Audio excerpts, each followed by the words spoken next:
আবারও Agartala rail station থেকে অবৈধ গাঁজা সমেত বিহারের এক গৃহবধূ গ্রেফতার। রবিবার সন্ধ্যা আনুমানিক ৮টা নাগাদ আগরতলা রেল স্টেশনে সন্দেহজনকভাবে ঘোরাফেরা করার সময় পুলিশ ওনার ব্যাগে তল্লাশি চালায়।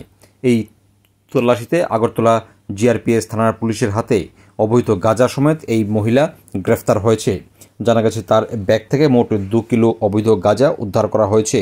জিআরপিএস থানার ওসি সাংবাদিকদের মুখোমুখি হয়ে জানান, তিনি বিহার থেকে ত্রিপুরায় এসেছিলেন গাঁজা নিয়ে যাওয়ার জন্য। গাঁজা নিয়ে যাওয়ার সময় ওনাকে গ্রেফতার করা হয়েছে।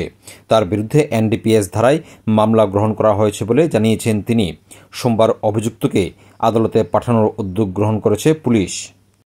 আজ সন্ধ্যাবেলায় আমাদের আগরতলা জিআরপিএস এর স্টাফ এবং আরপিএফ এর স্টাফ মিলে বিহার রাজ্যের পূর্ণিয়া ডিস্ট্রিক্টের রেণু কুমারী নামে এক মহিলাকে 2 কেজি 615 গ্রাম গাঁজা সহকারে অবৈধ গাঁজা সহকারে আটক করতে সক্ষম হয়।